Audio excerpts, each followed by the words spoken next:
Hola. Bonjour. Ni hao. Moi. Guten Tag. Namaste. Malu la lele. Which Holly told me and reminded me from the other week, which is hello in Tongan. Thank you very much for that one. However you say hello, if we didn't say it this week, we will probably say it another week. But welcome to Normal Not Normal with myself, Oliver Phelps. Slam dunk, are you ready to make me?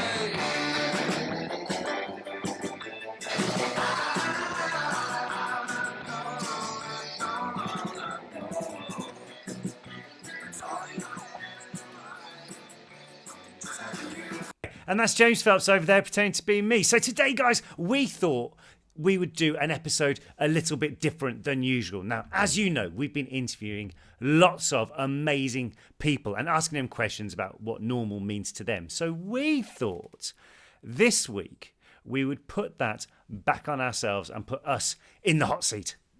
Yes, so I'm going to be interviewing Oliver. And I'm going to be interviewing James. So I've tried to actually stick with an interviewee type appearance today. Yes, you are just a bit like a teacher. And I am going to be dressed like I normally am. But after such, we're also going to be answering as many of your questions as well, because we put out the word a couple of days ago for everybody to send in as many video clips or audio clips of themselves for us to answer, so you guys can be in the show with us. And we've been blown away by the amount of people that have sent their great videos in from all over the world. So thank you so much for that. And we will really have a great time answering those questions too.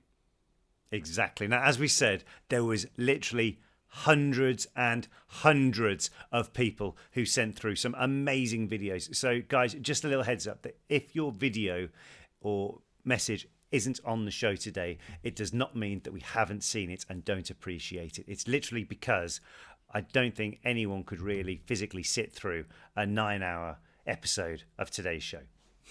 No, but like Oliver said, we did look through all of them and they were absolutely fantastic. Thank you so much for all of them. So James, I know you said that I look like a teacher, but is there a reason why you're looking like a student? Like, are you trying to ask if Anywhere takes NUS for a discount for a coffee or something like that? Always ask if Anywhere takes NUS. You may get away with it. I am just dressed like this because I want to. You see. Now, as you, for those who are watching started it, and those who can't listen, so I had a bit of a traumatic week in regards to I let my telescope go. I parted ways with it, shall we say, because I'm actually upgrading. But it was now in the safe hands of an old pal of mine, Michael Greco, and he and his family are hopefully going to have as much fun stargazing as I did with that one. So until my new one arrives, I'm practicing the guitar, hence why there's one in the background. Do you have to practice the guitar at 4 a.m? I will. I will happily practice the guitar at 4 a.m. because I've got an amp which I can plug it into, which hopefully the neighbours won't hear, unless I feel like waking them up. Fair enough. Right. Okay. So while we were getting onto the subject of people getting in touch and sending us their just generalized questions, now we put a thing out the other day before we did this, and as we said earlier, the response has been phenomenal. Thank you so much for all the love and just the real thought what's gone into a lot of these questions as well. It's been really, really great to actually see you guys as well. It's one thing, obviously, seeing them through on, be it Twitter or written down through the email, which is normalnotnormalpodcast@gmail.com, by the way. But to actually see you guys taking a lot of effort to it really, really blew our minds. So thank you so much for being part of this journey that I suppose we're all on. I know James and I, you could kind of say are in the driving seat, but you guys are definitely some welcomed passengers in the back of this bus. This is a terrible analogy, isn't it? I'm going to stop. It is terrible. It really is. Let's crack on with the show, shall we? So then we can get through our bit and go on to where everyone has come involved. So, Oliver, I'm going to ask you a couple of questions, if you don't mind. Okay, hang on. Let me adapt my position. Right, go. Right, so the first question, like we ask everybody that was on the show, growing up, what did a normal Sunday look like to you? And I'm pretty sure it looked very similar to me too. Yes. What age group would you say? Let's go with 10. Let's go with 10. 9 or 10. So I would say it would be pretty much the same as every Sunday. We would go to church. We would come home for a traditional Sunday dinner. We would go over to my nan's house. And traditional Sunday dinner, for those listening, is like a roast with roast potatoes and vegetables and all Yorkshire the good pudding. Yorkshire pudding, gravy. Yeah. That was going back from the chat with Nat. So I do that. Come back from Nan's, probably watch the Sunday afternoon football or play in the garden or go out on my bike and meet up with my friends. And that would be it. Go to bed. I mean, when we got a little bit older, we'd go to the youth group in the evening. That would be it. Do you remember when you crashed your bike over the fence? Over the wall? Yes, so I remember we were coming back. We went to a friend's house and he lent me his video game cartridge. Not a CD, video game cartridge for the Sega Mega Drive. And I remember coming back, and my bike at the time, I was holding it in my left hand, and my bike at the time only had a brake on the left handlebar. And I was coming down the road quite quick, and I was thinking, I'm not slowing down here. So I thought, right, I need to slow down. How am I going to do it? If I hit the curb, that'll slow me down.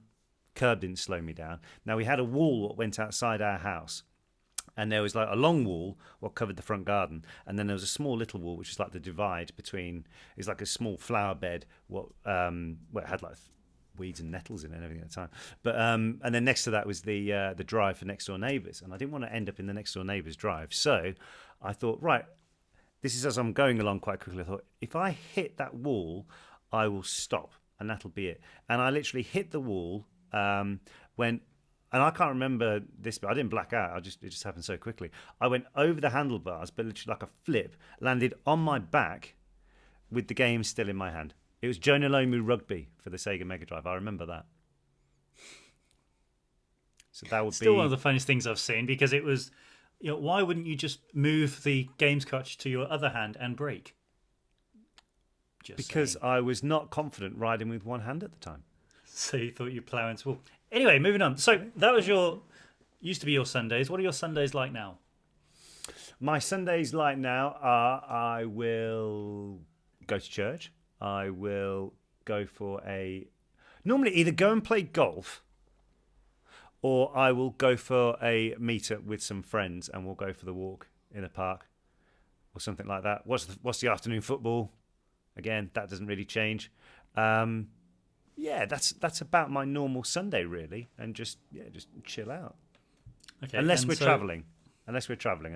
Unless we're traveling, yeah, that's all different. But so then, what's the most normal thing about you? And okay, I've got my own answers to this, but you can tell me what you think your normal is.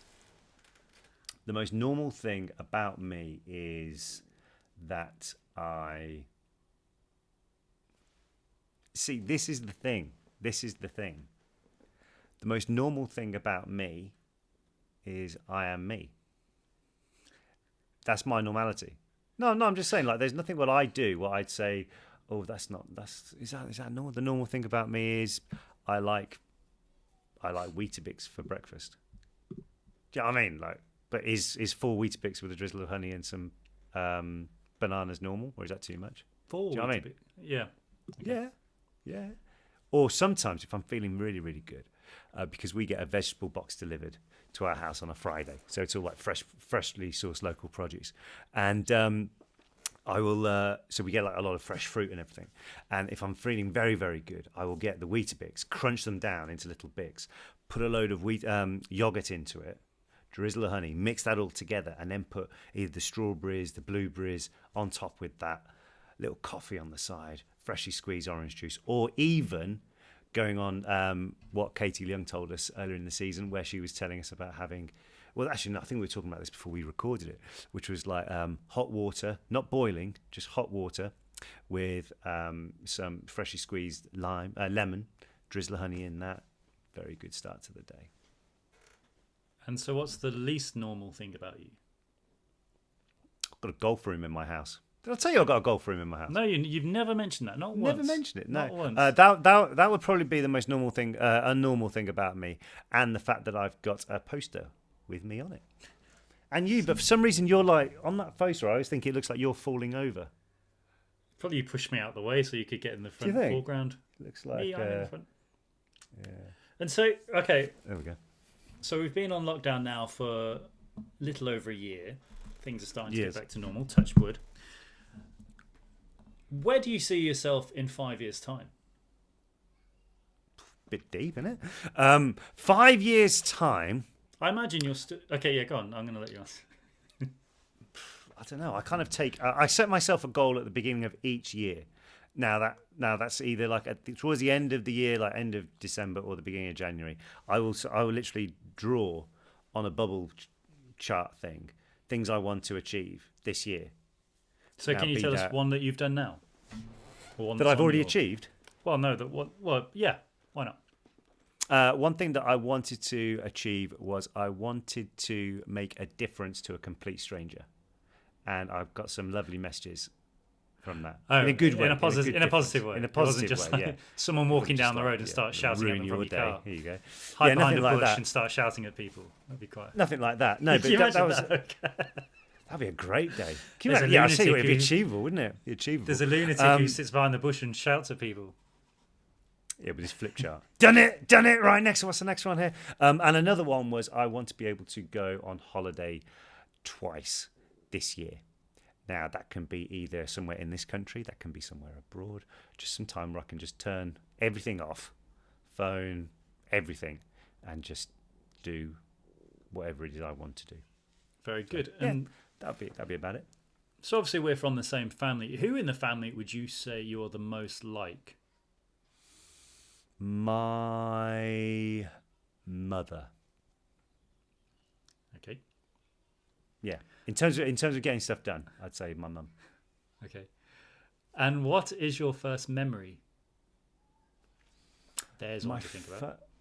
Right, I remember we'd probably be about maybe 2.5, 3. We went to the zoo, and I remember, Good song, that.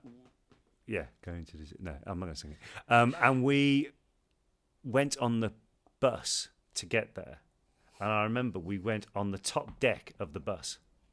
I remember it ever so clearly. It was like the older buses, like type thing. Yeah, that would be one of the earliest memories that I've got. Okay, very good. So I thought we could play a little game. So when we spoke to Paula Dupre, she told us about the amazing fun game that her charity has put out, which we both got. Amazing. So it's called The Game That Goes There. Right. And there's some great questions. So I thought I could pick a card for you and you could answer it for me. Ready? Okay, go on then.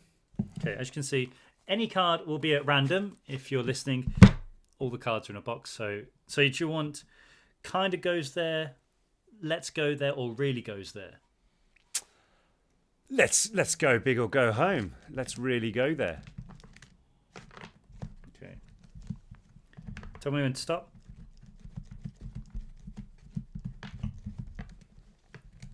Okay, Stop. Okay, Very intense, this.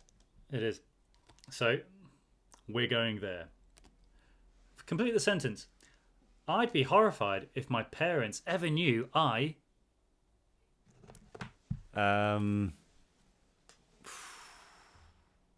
I remember they may listen to this. Yeah, I know. That's the thing. If they ever knew that I can think of definitely one thing, but I'm not sharing that with anyone, with the world. That's not the game, Oliver. Yes, I know, but it's the law that counts. No, it's probably what would it be? Can you remember that time when we were in Seville? If I'm going down, you're coming down with me.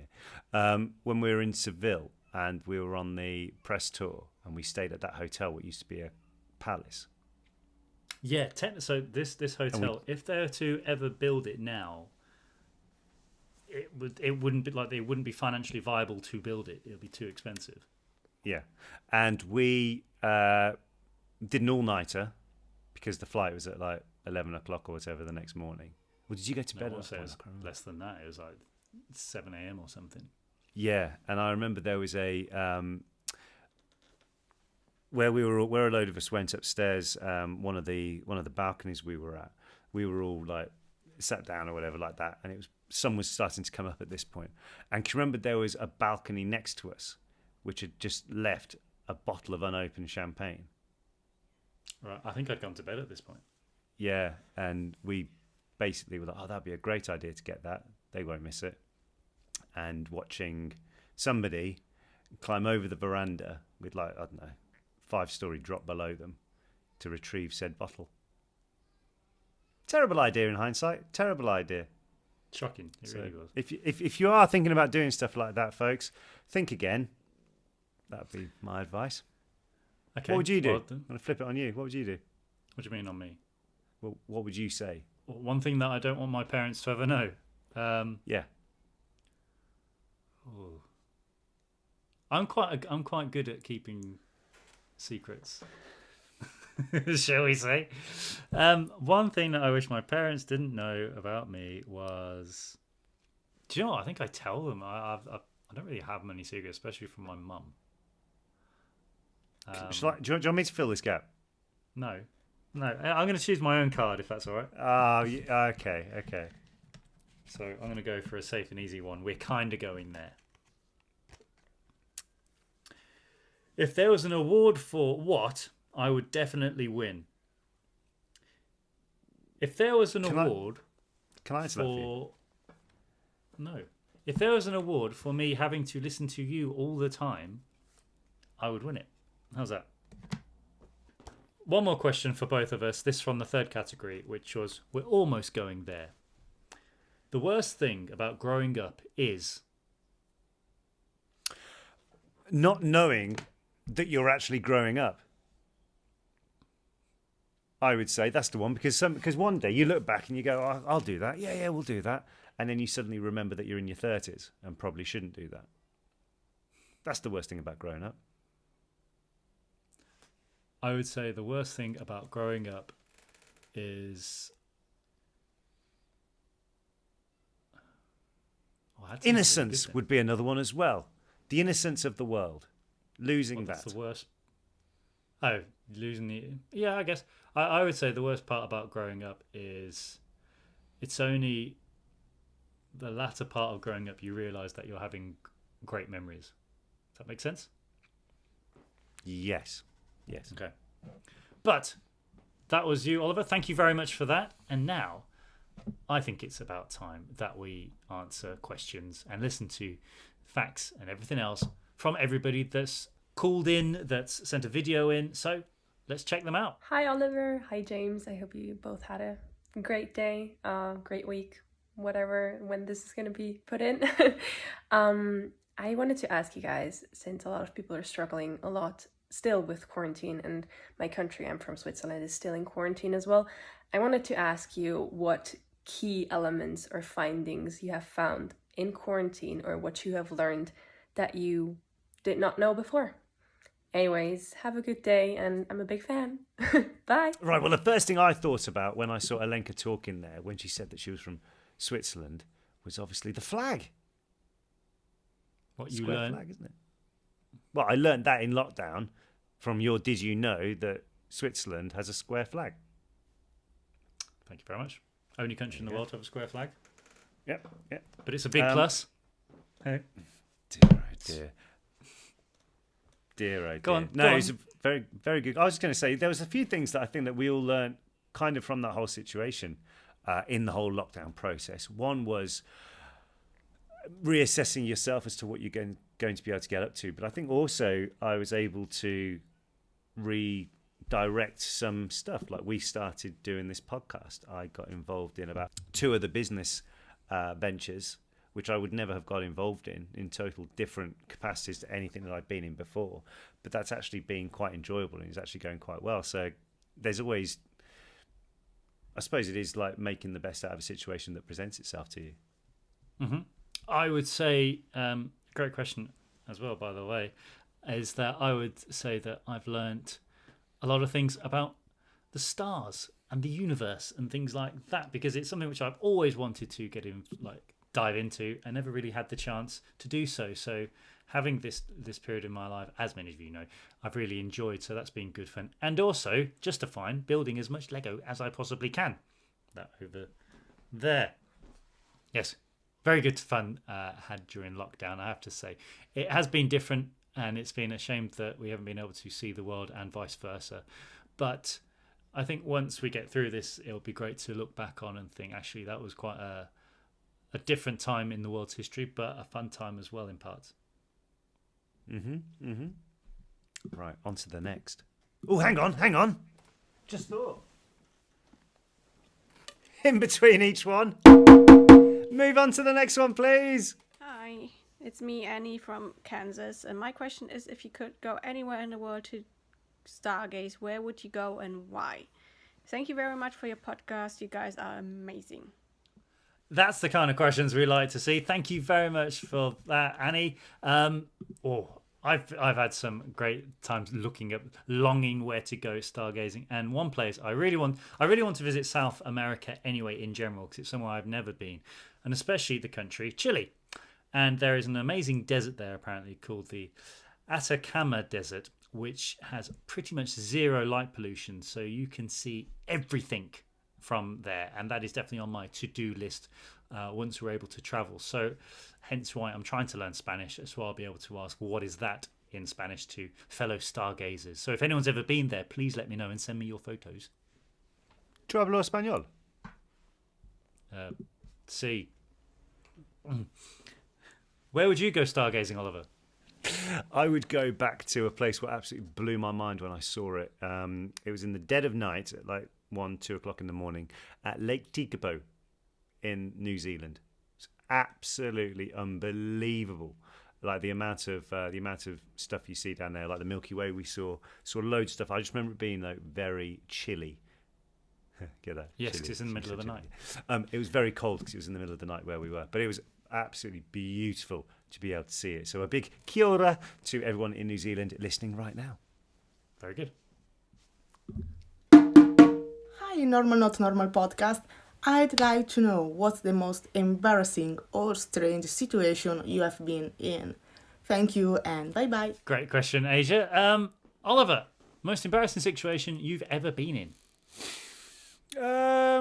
Most embarrassing situation I've ever been in. Well, I wasn't embarrassed, but my now wife, was very embarrassed. So we'd only been seeing each other for probably a matter of weeks, if that. And she was studying art and design at university. So she said, "Oh, do you want to come to this exhibition? My lecturer's, presenting this exhibition." So I was like, "Yeah, okay, come along."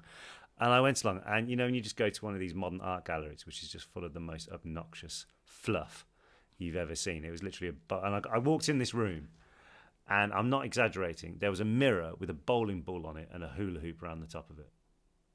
Not exaggerating. That was it. And I stood there, and I actually said open and loud, "What on earth is this? Are you honestly going to university? Or is the guy who's teaching at university honestly putting like bloody 4 years of work into this? Like, what are you representing? Well, the bowling ball is the weight of the world, and the mirror is like the delicate, fragile state of ourselves, and the hula hoop is the orbital sphere around us. Like, is that what you're trying to prove from this?"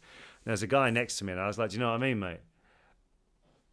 And he looked at me and went, "Well, what I was trying to represent when I created this piece was," and I can't remember what he said after that. I nearly wanted the bowling ball to land on my head, and my wife. I mean, I was embarrassed from it, but I could see my wife just red with just feeling like, oh my gosh, is that when I'm dating this person. every time she went to hand in an assignment, the old red pen came out? Must try better. No, I don't know. Actually, I think it was a case of. It was funny enough. They had another one, but I didn't go to that one. But yeah, that was pretty embarrassing. What about you? My most embarrassing situation, I would say, is probably when I was going through airport security. You have to take your belt off, and I'd lost a bit of weight when I was doing this health kick a couple of years ago. Took my belt off, going through. You know what's going to happen. I'm holding my trousers up to go through the security bit, and it was the bit there's a machine now where you put your hands above your head like that. Mm-hmm. And the lady was saying, "Put your hands above your head," and I was saying, "I will do, but my trousers are going to fall down." And she wouldn't. She was obviously getting quite grumpy, so I put my trousers up and my hands up, and the trousers came down. And unfortunately, I was wearing Ren and Stimpy underwear, so Yeah, Good. Not that good. was quite an embarrassing situation. But hey, we live to fight another day. And I'm so glad I shared it with everyone now. Next question. Hang on. Go on, the next one is from Charlie. Hi James, hi Oliver. My name is Charlie and I'm a 19-year-old student from Norway. And I just want to say that I'm a huge fan of the Normal Not Normal podcast and it has been really entertaining to listen to. And my question for you guys is, can you remember a time in your life you felt the most alive? Thank you, stay safe, bye. Wow, Charlie, hey, and your English is absolutely unbelievable, mate. That is absolutely amazing. Sorry, I get it. You were doing Norwegian then, right? Yeah. See? She speaks in English, I speak in Norwegian, you know. Tack. Very good. Tack for that amazing question. Yep. There you go. Got in. Not tack. Cause remember your mate Dave when we were in Norway and he said tack and the guy looked at him like, why are you saying roof? Yeah, something like that, yeah. Yeah, Strange. bizarre. I've been very lucky in all the years of travelling and doing all this kind of stuff to feel alive, but I would probably have to say something when I've done something silly like jump out an aeroplane or bungee jump or jump off a building. That would probably be up there with when I've felt the most alive. In fact, I did a great bungee jump in New Zealand. It's actually that photograph there when you have to do a running jump off it, which was a lot of fun. So I'd say that. Jolly good. I think mine would be, for some reason, the first. I'm sure there's many times when I felt that like that type of thing. But I remember I was in New Zealand, theme here, and we were out there for an event. But I flew over about 3 or 4 days early, 5 days early, and got a car on my own and drove up to the very northern tip, to play golf at a golf course called Cowrie Cliffs. And after Other golf courses are available. The other golf courses, but this one is brilliant. Anyway, but I hadn't booked anywhere to stay that night. So I started driving and saw this place which said golf course and winery. Happy days. Got there. The golf course wasn't up to much at all, but the winery was fantastic. So anyway, so I was there for a day or so. Went down to the beaches there, beautiful. And then realised that the plane I'd booked to get back to Auckland actually went at 7 a.m, not 17:00, not like 5 o'clock in the afternoon. So I'd missed that, and there was only one flight a day, and I had to get back to Auckland. So I had to call the rental car company and say, look, mate, I need to bring it all the way back to Auckland now. I said, right, okay. So it's quite a long drive, but I remember doing this drive, thinking I need to get there today. Beautiful sunshine, and there was. I think they were just building this motorway or something like that, extending it. That's all I remember, going through like lush greenery. And the song Still Breathing by Green Day came on. And I remember just being like, this is brilliant. This is absolutely brilliant, because like these things are the things you'll never plan for, but sometimes they're the things you remember the most. Very true. I'd say that as well. Now you've said that one. In fact, now I'm going to have a lot of... God, this is a great question, isn't it? What a great question, that, Charlie. I'm going to stick with bungee jumping, all that kind of stuff. But like you said, Oliver, when you're doing things which you don't expect to be doing, that's when you normally have the most fun. In fact, another photo behind me was when I went hiking in Yosemite, and I ended up climbing up another trek, and that ended up being the best one. So that's why I've got a photo of myself and my mate doing that on my wall behind me. Hang on. Come on. Next up's Charlotte from the UK. Hi James, hi Oliver. I just want to say that your podcasts are like the highlight of my day. I listen to them all the time while on my daily walks. My question is, if you could have anyone on your podcast, who would you like? There's a lot. There's a lot of people you just love to sit down and have a chat with. Go on then, who would it be? First one that comes into your head. Dwayne Johnson. The Rock. Yeah, that'd be quality. Do you reckon he could do it for like 5 minutes just as The Rock? Like old school. I wouldn't shut care. Your mouth. I wouldn't care. Do That'd you be amazing. remember that game we used to do on a night out? Yeah. So the game was, and the forfeit was obviously there was some like drinking connotation involved. But if you were stood next to a random stranger and there was some interaction or anything like that, you had to. You say it was a game. You say it was a game. It was always our pal John that did it for the sake of it. Well, yeah, but you would only you could only speak to somebody in like a wrestling promo style. But also as well, the forfeit was if you got it wrong or something like that, you would have to say what is your name. And normally it would be to the most stuck-up looking person in the room. You know, like where you always get these posers who just stand there, you know, like, I'm too good for that. Is you'd have to go up to them and say, oh, what's your name? Okay, we'll do it now. James, excuse me, what's your name? It doesn't matter what your name is! And then just walk off. So that would be one. Yeah. I don't know how we got onto that. I don't really. But it's a good game. It's a good game to play. Okay, so your dream guest would be Dwayne Johnson. Okay. Yes. I would say, I think the only person in the world I would actually get starstruck by would be Richie Sambora, who is the guitarist from Bon Jovi. Nice. And that's the reason why I wanted to relearn the guitar. I used to learn. I used to play the guitar quite often when I was younger, and then I gave up. And then in my latter teenage years, I started listening to a lot of Bon Jovi, and I really, really liked it. So, hence, I wanted to learn the guitar simply to play the song "Wanted Dead or Alive," and then that carried on. So I would happily geek out, speaking to him about writing songs and all that kind of stuff as well. Jolly good. All right. Bit of Tito now. Tito. Oh. Yeah. Okay. I got that. Hi, my name is Chloe, and I'm a childhood cancer survivor. And first of all, I just want to say that I can't thank you guys enough for all that you do to help children with cancer. And so I was just wondering if you could talk a little bit about how you got involved in the various childhood cancer charities that you support and are a part of. Chloe, thank you for that lovely message, mate, as well. Yeah, just want to say as well, it takes a lot of guts to send a video in to be put up like that. So well done on doing that. The next bit I would say is, why do we get involved with that type of stuff? It's just something that presented itself at a time for us. So I think the first thing that we really got involved with was the Help Harry Help Others charity. And that was purely through meeting lad Harry Mosley and listening to his story.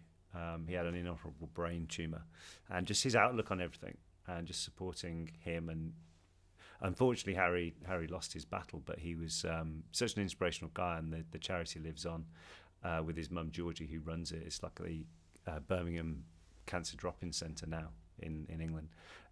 Yeah, I'm proud ambassadors of that, and the same with like the Teenage Cancer Trust as well, being able to be part of that. And just again, I suppose that we're very, very lucky that we've never experienced anything of that magnitude and stuff like that for people to go through, especially in your formative years, when you've got so much going on already anyway, to have that lumped on top of you as well. I remember we were given and it's just, and the main thing is like, what can we do to help? What can we do to raise a smile, and maybe even as a distraction to what someone's going through at that time, or even just listen.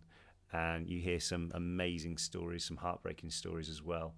But just knowing that we've made, I suppose, in a selfish point of view, it's a case of that when we do these things, it's great to have the feedback from people or the families just saying, thank you for that moment. But for us, the main reason is just like giving someone some, I suppose, like a special moment or a special distraction. That would be the main thing. I mean, can you remember when we had when James and I used to live together, we were given for our 21st birthday an arcade game, Point Blank. So it's like a shooting game, and it was in our garage. And we went to the Teenage Cancer Trust ward in Birmingham, and we were like, they were like saying about what they do to like keep occupied and relieve boredom and stuff like that. And we had this game in our garage, which we didn't really use as much as probably we should do. So we got in touch with the guys and said, "Do you want this game?"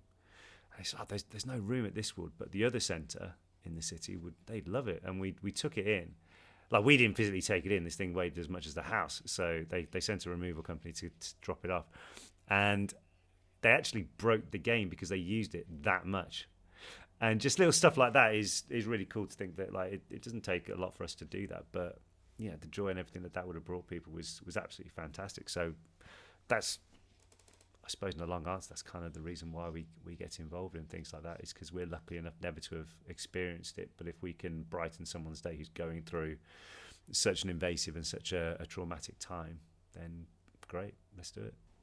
Hello, James and Oliver. or in my native language, as we say in Belgium and the Netherlands, hallo. My question is it weird to see yourself on TV? Like, are you like, oh no, turn it off? Or are you like, oh, I'm on TV, yay? And I also have a question for James individually. Is it weird to see yourself in Patchwork? I don't know if you have seen the movie, but was it weird or not? That was my question. I hope it's not too original. So take care. Bye-bye. Thank you very much for your question there, Dara. First of all, hello. I hope I said that correctly. Hello. Hello. Is it weird seeing yourself on TV? Yes, it is. And I still cannot watch anything. So to answer your second question as well, I still haven't seen the film, this other particular film I was in called Patchwork. I still haven't actually seen it all the way through.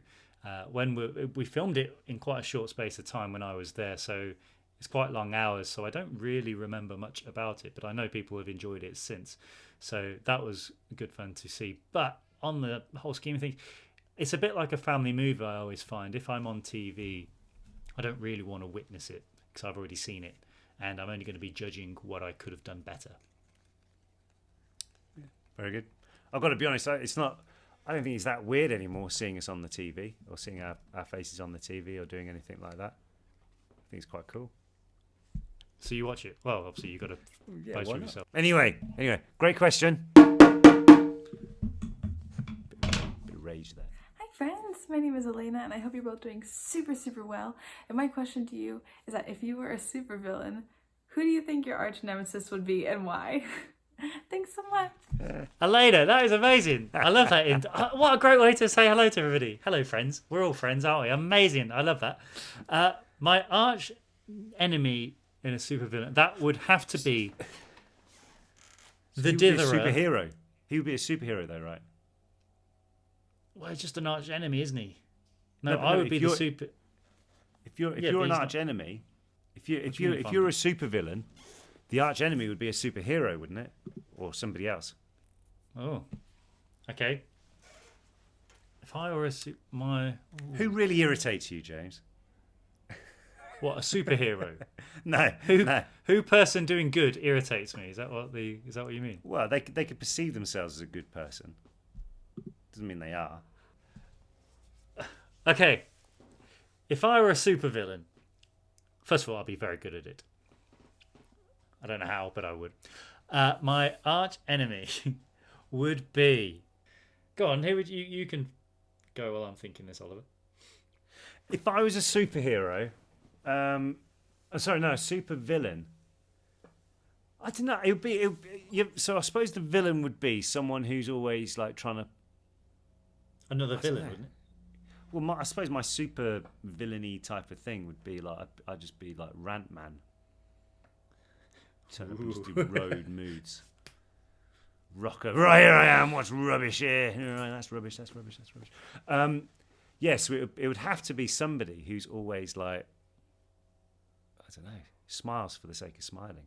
I don't know, really. I don't really see anyone as an enemy.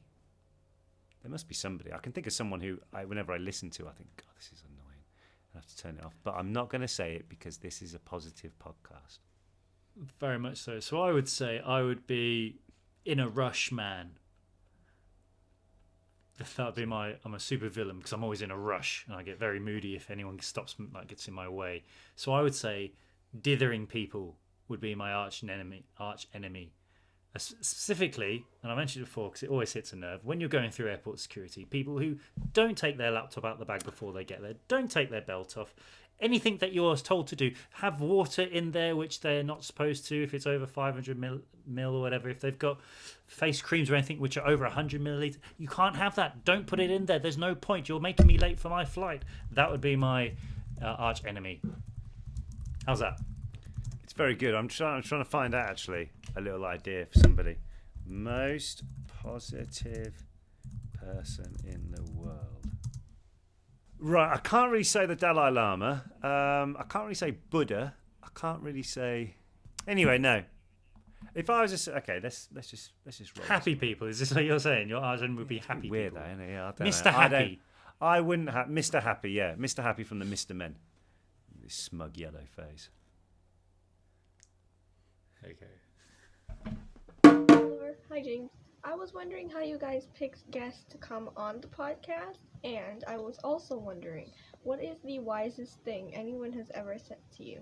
Thank you guys so much for making this podcast. I love it so much. Bye. Well, thank you so much for that one, Hadiya. So, first of all, how do we get guests on this show? It's kind of a combined effort from our lovely production crew.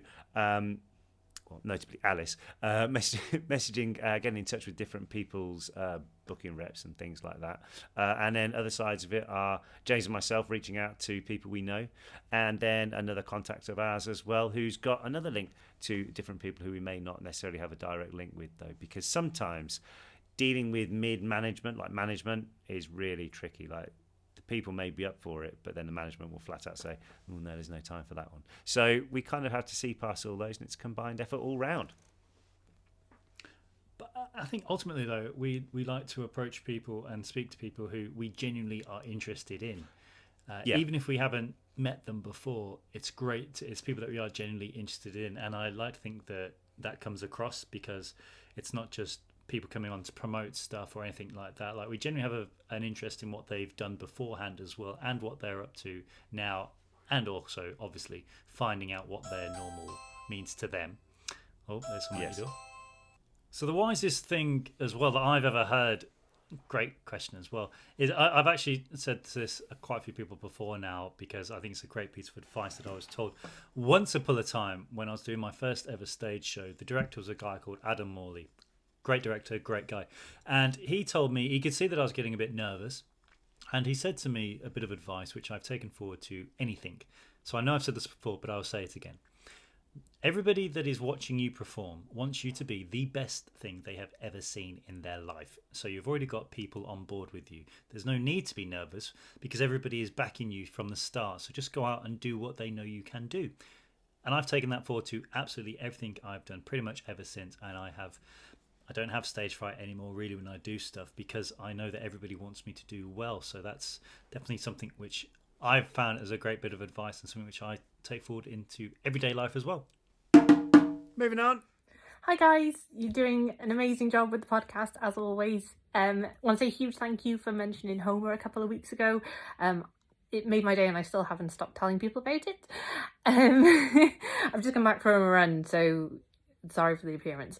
My question for the Normal Not Normal podcast would be, I am obsessed with WandaVision at the moment. It's such a good program. So if you guys could be a superhero, what would your superpower be? Also, Homer says hello. Homer, say hi.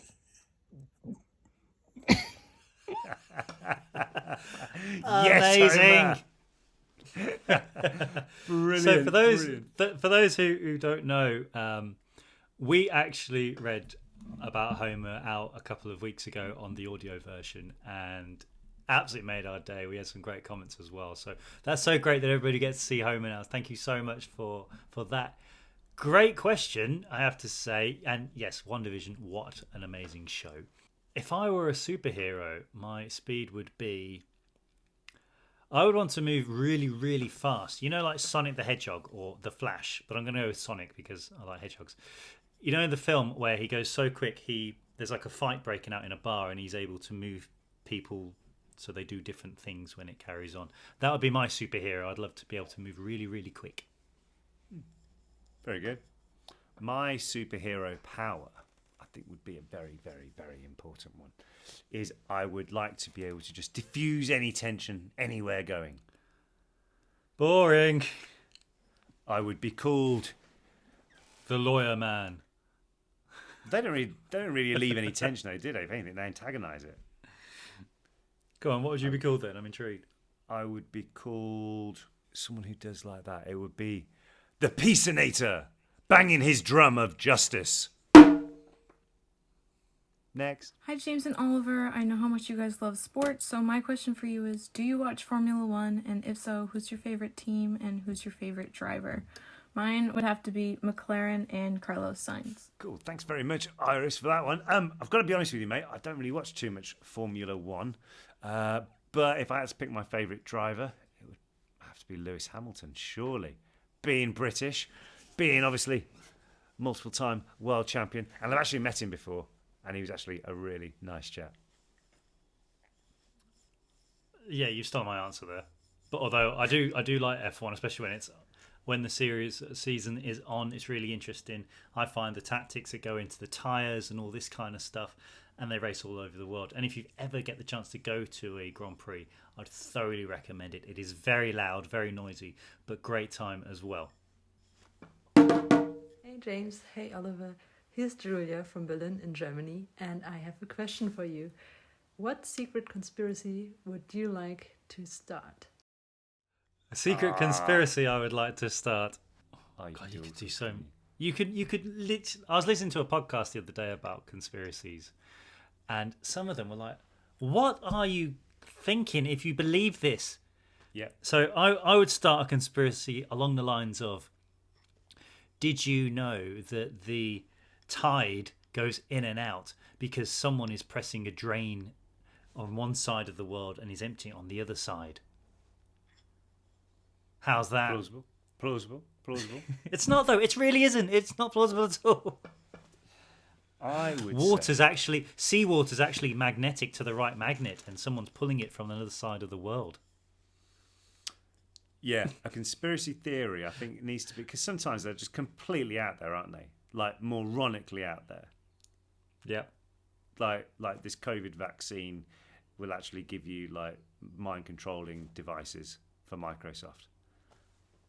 What are you on about? Like, I mean, we could have a whole episode about disparaging nonsense. That's another thing as well. Like a 5G mask will give you COVID-19. Yeah, all right. That makes sense, doesn't it? But no, we respect all views apart from those.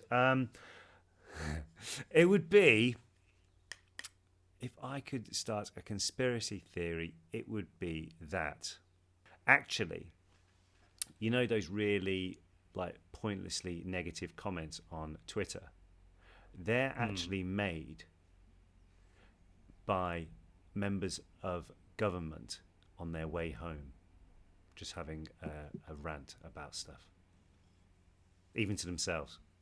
That would be a conspiracy. What, just to get people talking? Yeah. They've got bots about themselves. Yeah, that's all they do. That's all they do.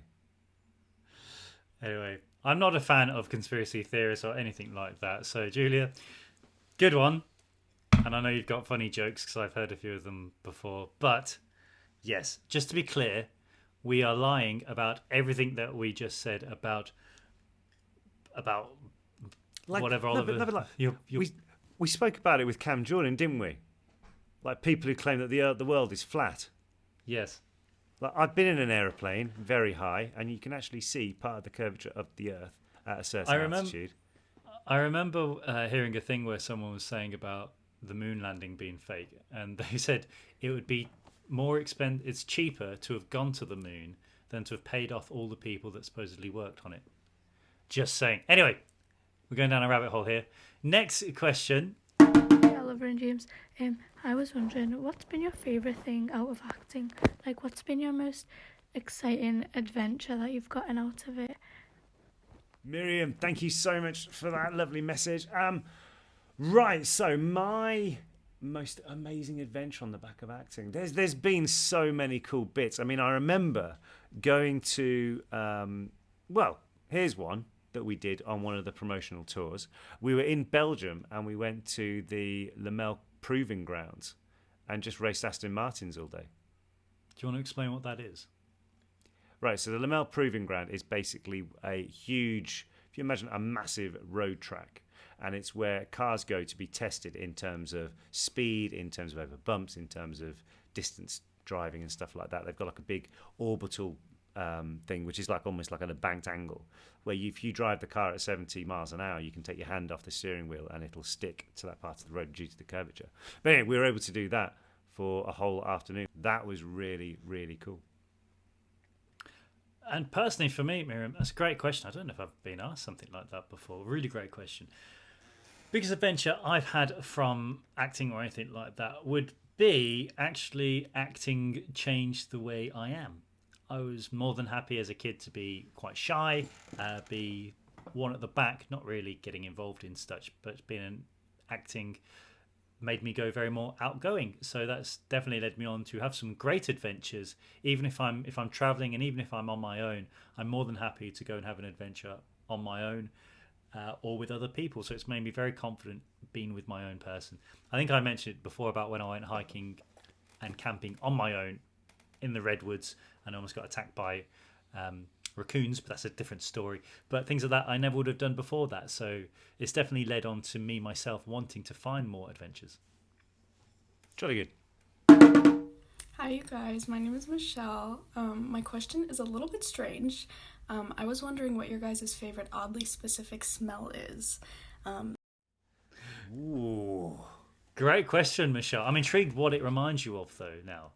Yes. Yes. So what's it specific? First thing that comes into my mind. Do you know the smell of a book? Like what a book actually smells like when you're going through it, and it has that smell. Everyone knows that smell.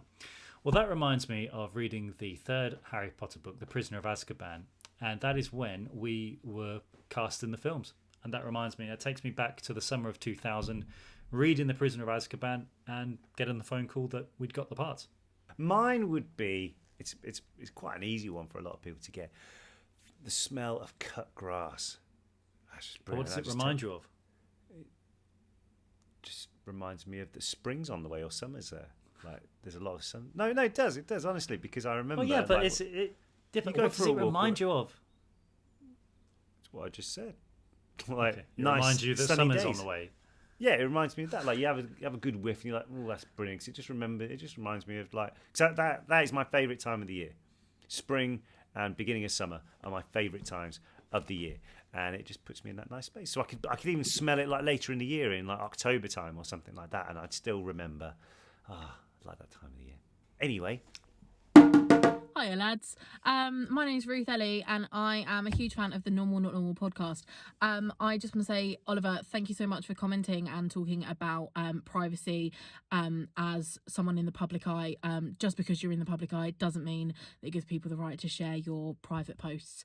So big up for talking about that. So my question for you guys is, how do you feel about the fact that you have a joint Wikipedia page? Because I would be angry. Obviously, we know you worked together on Harry Potter and a couple of other projects, but you also have both done things on your own. I personally think that you should have your own Wikipedia pages because you are your own actors. But what do you guys feel about that? I hope you're staying well and staying safe. And yeah, thanks, guys. Ruth, thank you for that really cool message. First of all, on your first point, yeah, I'm really glad I mentioned it as well about like intrusion and stuff like that from people who don't seem to see any boundaries whatsoever. And if you do wonder, why, I will probably either block you or just ignore you if I see you posting photos like that from friends. I know some people say, oh, they got it off Pinterest or something like that. You can tell the difference between something from an event and something from me hanging out with my friends. So yeah, don't do it. And the second one would be, I don't really care. Do you care, James? Because isn't half the stuff on Wikipedia rubbish anyway? Well, or debatable? You don't take it as... It's debatable, isn't it? If people want to write a Wikipedia page about us, that is fine. Yeah. And add as many random facts about... I mean, they don't even need to be real. You can say that I once lived on the moon Titan. Something like that. Do you know what I mean? You could add the most... In fact, a little thing I used to do when I was bored once on aeroplanes was I'd go and edit Wikipedia pages. I remember I just silly things like the cushion, and I actually wrote that cushions appear when females move into a house dwelling, and cushions appear on the sofa more and more and more. But to throw in things like that? that is actually fact. That's not even just open for well, debate. That's just yes, but that's you just need to fact. prove it on Wikipedia. But That's it is just funny fact. seeing No, how honest- long things stay up. Honestly, I remember before my wife moved in or anything like that, she was only around here for like half a day, and I already had 3 cushions on the settee. I think it's just one of these things that happen. But no, if anyone does want to write 2 individual Wikipedia pages of us, keep them clean. But here's a few facts that you could throw in there. I am 9 foot 7 inches tall, with a wingspan of 18 feet. And I once invented, I actually own the patent for the hole in a shoe for the lace to go in. I invented, I'm looking on a keyboard for a random sign. The shift arrow. You invented the shift arrow on a keyboard? Yeah, on a keyboard. Fantastic. So if you could put that on Wikipedia, that would be great. Thank you very much. And also, I'm very glad as well that you stopped driving when you did that video. But thank you very much for that. Hi Oliver, hi James, it's Shannon from the UK. I hope you're both doing really well. My question for you is, if you went 400 years into the past with no clothes or anything to prove where you're from, how would you prove you're from the future? Shannon. Well, hopefully I was able to get some clothes when I got there, though. I suppose unless it's like Terminator, because that's how he travelled, wasn't it? Anyway, could be a bit awkward. Anyway, what I would do, so I actually looked at this. How would I prove it? Well, if I went back, 400 years now, I would go to some people and say, seriously, guys, there's a ship leaving in August, going to the New World called the Mayflower. Trust me, it's going. Not too many people know about it, but that will go, and they're actually going to land on Plymouth Rock. I know you've got a bit of a while to prove that you're actually from the future. Just give me a few months. But that's actually that would be what was happening, and it'll actually start a common misconception that they were the first Europeans to make it to North America, which they weren't. The first Europeans were there like probably 12, 13 years before that or something like that. Did you know for you?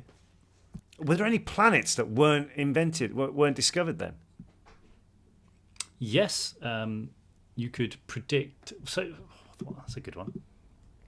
I would look up in the sky and I would point out, I'd figure out where Uranus was, or Uranus. George Sirius, as it is also known as well. But yeah, that would be a good one to say. I would also say, I'll be in London, so if we're in 1621, I'll say, you know what, guys, in about, let's say, 40 years' time, there's going to be quite a big fire here. So maybe we shouldn't be having everything so close together. Equally, watch out for something. If someone gets sick with, say, the plague, let's sort that out very early on and stop drinking from this well. Yeah. Well, no, the well was something many, many years later to do with cholera. No, that's how they figured out where it came from. See, you need to get your history, Oliver. No. You're going to go back in time 400 years. No. You're getting this wrong. The well theory wasn't to do with the plague. I think it was cholera where that came from, and the well is actually still there in Soho without the handle on it.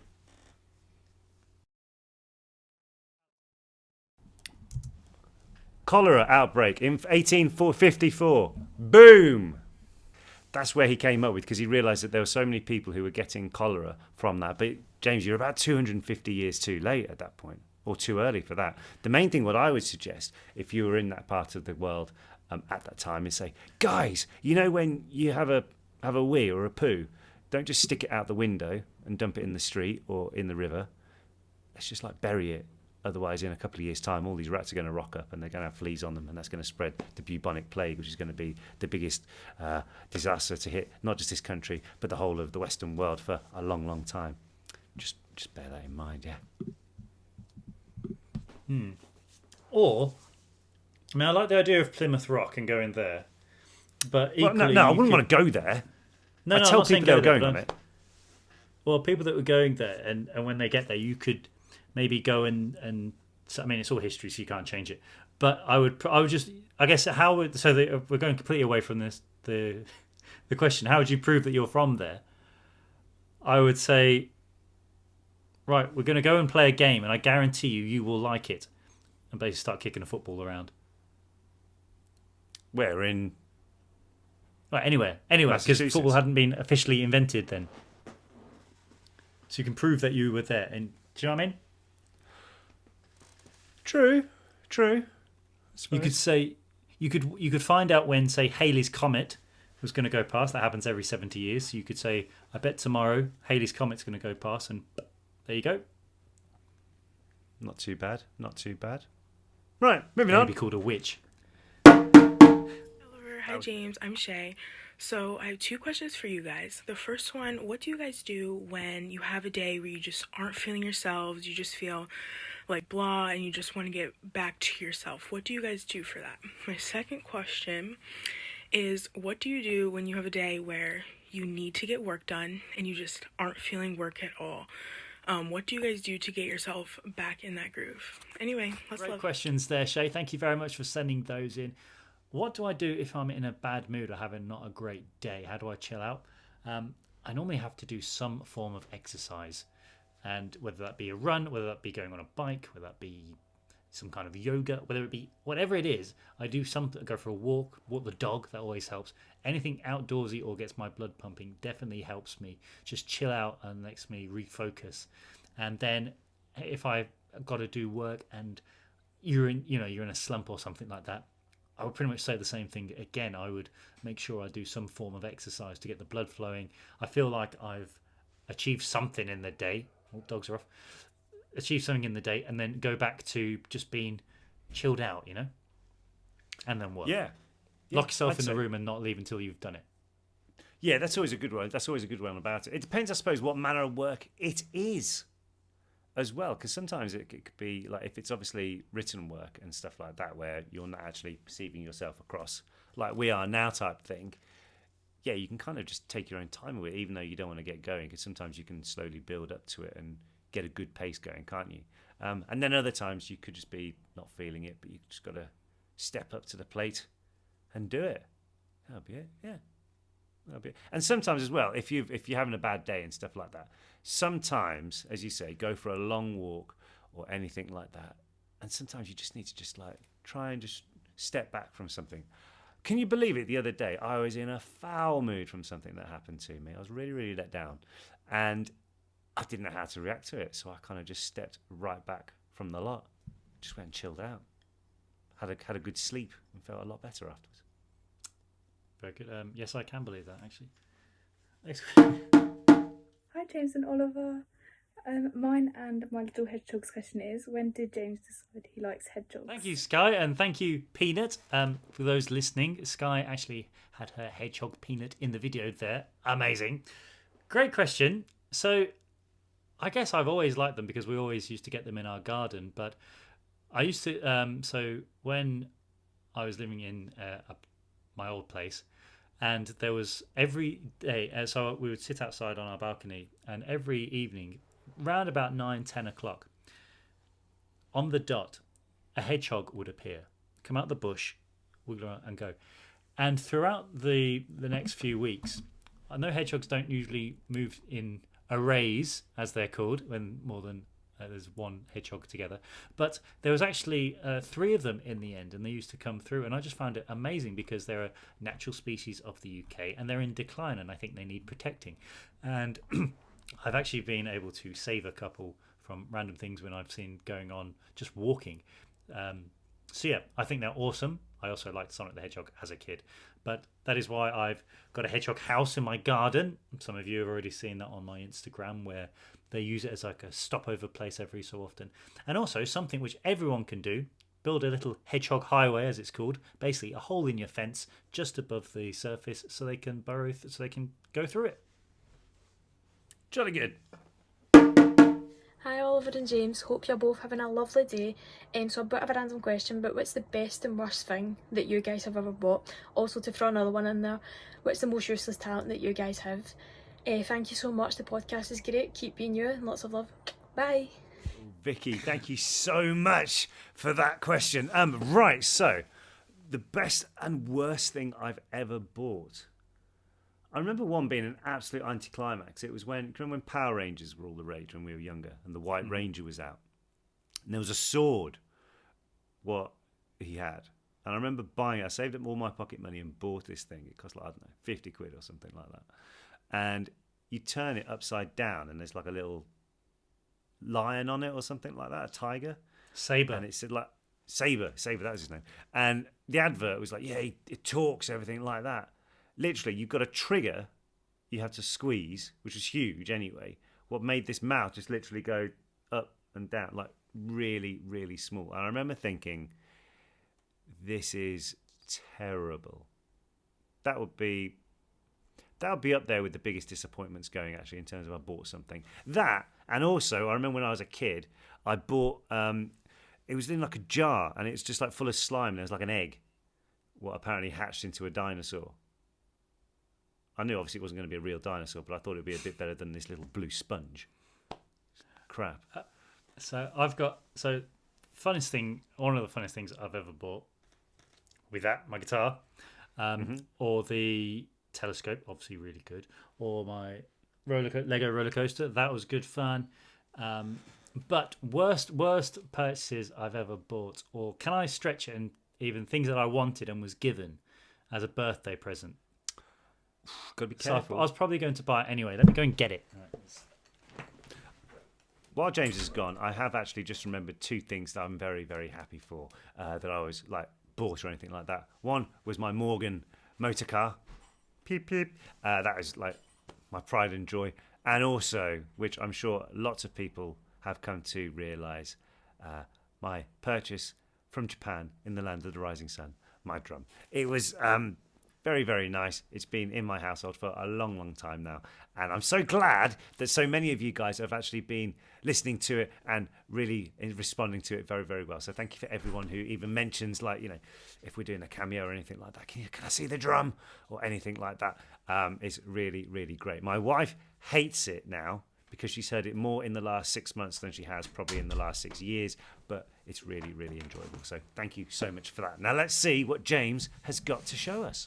Okay, so, you know infomercials on TV, especially in America, some of them are really bad. Like, they're so bad, they're good. Is this the pen? No, this is better than the pen. Oh, that was awful, that pen. It used to show you playing darts with it and it could destroy a can. Can you remember? Yeah, why would you need to play darts with a pen? So, so I've been thinking as well, obviously, if you can account it as this, the best thing I've ever purchased or parted money with, if you could put it that way, would be with my dog. And best investment you can ever make, because it's not even an investment. Does that make sense? I think that counts. Yes. So anyway, worst thing that I've ever, I'll say bought, because I was asked what do I want for my birthday, and this was it. You know when you get pesky, this is from the infomercial, pesky critters such as cats and things like that keep coming through your garden and you don't want them to. What are pretty much all animals scared of? An owl. So I got something called an owl alert, right? So this is the owl alert. And he sits on my fence. So basically, for those listening, it's a plastic. I've just bought two of those. Right? So you wonder how it's. Because apparently it sends off ultraviolet lights and a sound which only cats can hear, which on the advert it literally just goes me me. That doesn't happen. This is all it does.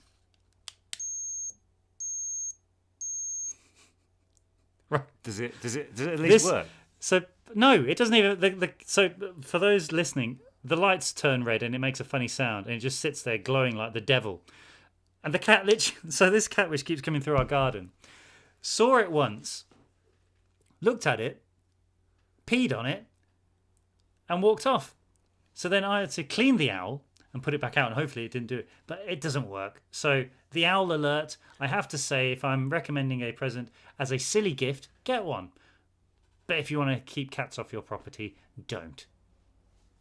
I've just ordered 2 fake birds for my house. I don't think they glow up. I think this one, right? I think the ones I've ordered. I'll actually keep you an update when it gets here. But the one, no, they both do the same thing. But when the wind blows, apparently, it rotates its head around in a 360, like an owl really would do. Okay, I'm really you've worried just wasted your I'm money. really worried. Yeah. So, okay, you've got the drum. I've got.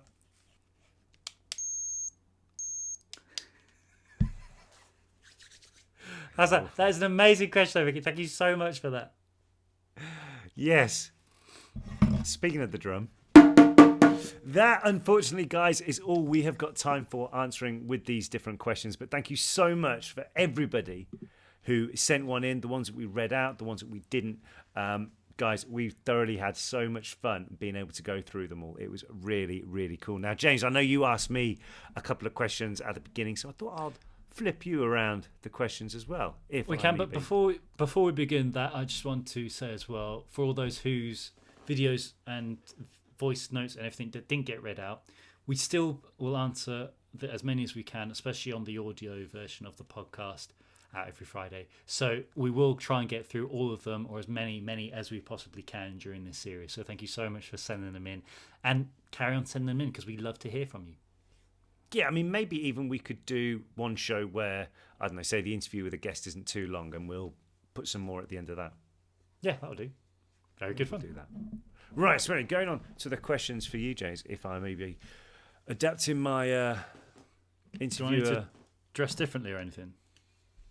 No, just looking like you're at the Student Union. It's all right. God. Right, okay, so first question. What did a normal Sunday look like for you when you were growing up? Was it the same as what I said earlier? I would say practically exactly the same as what you said, Oliver. However, you also failed to mention that any junior golf competitions were always on a Sunday. So taking part in the junior golf competition would always be something that we would do as well. Jolly good, jolly good. So what does a normal Sunday look like for you now? Normal Sunday for me now is I love to start the day. I'm a very morning person, early morning person. The lighter it is, I'm up. So I will be up. That's normally when I do a 10k first thing on a Sunday morning. That's how I start the day, and then I can justify having a big Sunday roast later on. I'm basically just having a great family day. That's my Sunday. Very good. Okay, so the least normal thing about you? The least normal thing about me would be I get very addicted to doing things, and it's sometimes to a detriment because I can't just stick to one thing. Does this make sense? What do you mean when you say that? I get addicted to if I pick up a new hobby, I get very addicted. So it's probably quite lucky that I've never lived the party life, shall we say? So you mean I've never gone down that. So what you're getting at there, yeah? No. So you mean like the Rubik's Cube and stuff like that? Yeah. So those who saw that I did a Rubik's Cube a couple of weeks ago, I now do it at least 4 times a day because I'm trying to memorize the algorithms and getting through how to speed do it. So I've actually done it a lot of times now, and it's something which really is addictive to me. As you can probably tell as well, I get addicted to stargazing, to photography, to bike riding, to golf, to guitars, everything. If I start doing something, I really want to know as much as I possibly can. So that's probably the least normal thing. I can't. Jolly good. And so, where do you see yourself in 5 years' time? In 5 years' time, I like to think I see myself going along the same path that I'm doing right now. In regards to whatever I'm doing, I hope I'm at peace with myself, because we actually chatted about it, didn't we, on when we did James Haskell's podcast, when we went on his What a Flanker a couple of weeks ago, is that as long as I'm at peace, I don't care what it is I'm doing.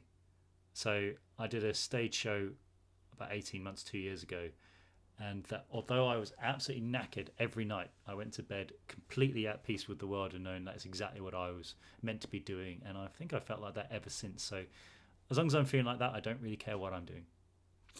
Jolly good, jolly good. So who in your family are you most like? Probably my dad. I'd say that. And my mum. But definitely not you. Would you agree? Very good. Yeah, I'd say that, thankfully. Right, and what is your first memory? I mean, I don't know. It's hard to think when things come into your life, isn't it? I'd probably going to see the Shoe People at the Garrick. I remember that. They just rolled on stage. Or was it in Wolverhampton? The Wolverhampton Civic, I think it was. The Shoe People basically was a kids' TV show when we were kids about a village of shoes, and they were people. Yeah, hence the Shoe People. No, the Civic was when we went to see Button Moon, and Button Moon was put into that was a great. Put So maybe Button Moon was my first memory. I remember when the Martians stung Mr. and Mrs. Spoon. Scared the hell out of me, I did. Never quite got over that. Right, and I've got actually, because I came across this the other day, a pub quiz game called Guesstimate. So shout out to Guesstimate. I haven't been given it. Thought I'd give you a. There we go. Thought I'd give you a question, James. So you've got Okay. a couple now, right? Seeing as you know, if you did you knows, let's see if you did you know these. Vice Admiral Horatio Nelson died aboard which Sorry, ship? I thought you were speaking in German then. How you said that? I can do if you want. Vice Admiral. No, don't. Just Vice Admiral Horatio Nelson died aboard which ship during the Battle of Trafalgar? Victory. It was HMS Victory. Which animated TV children's program is about a young boy named Ryder who leads a crew of search and rescue dogs?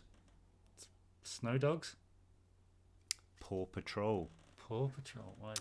Which of I think these about metals? 30 is too old for that. Oh, I know. Which of these metals is an alloy primarily of copper and tin, brass or bronze? Brass. It's bronze. Is it bronze? There you go. It's starting to slip now, James. You've only got one out of three so far. Right. Sorry, Paw Which Patrol baseball team? and tin. Okay. Here's the final one. You can redeem yourself on this one. Speaking of Horatio Nelson, how old was he when he died during the Battle of Trafalgar? I don't know. 30 something. He was 47. 47 was he? So There you James, you got 2 out of 4. there. Good effort. Right, for so playing. I didn't know Paw Patrol. How old You do now, Nelson though. was when he died, and Yep. copper or tin. Copper or bronze. Copper or bronze. Sorry. I was just gonna crack on. Going to see if you've got any Did You Knows this week, or if we're going to wrap it up there. No, I do have Did You Knows. So let me bring you onto this. So this week, I have. It was a bit rainy, so I decided to do some Lego, which has been left over in my house for a while. So I ended up building New York City. Don't know, right? As for those listening, I built Lego in New York. So the Empire State Building, this brown one. Did you know that that's got a lightning rod at the top of it, which is struck by lightning 23 times a year? Gosh. Fact number 1. Do you reckon they just say to the intern, "Can you go and clean the roof today, mate?" It's a bit rainy out there. Go on, let me get. Yeah, go on. Did you? So the hashtag. We always knew it as the hashtag, right? Yeah. When we were growing up. In America, it's known as the pound key, or it used to be known as the pound key, right? Yep. Did you know the symbol is technically called a octothorpe? So, according to Webster's Dictionary, octo is reference to the 8 points on the particular symbol.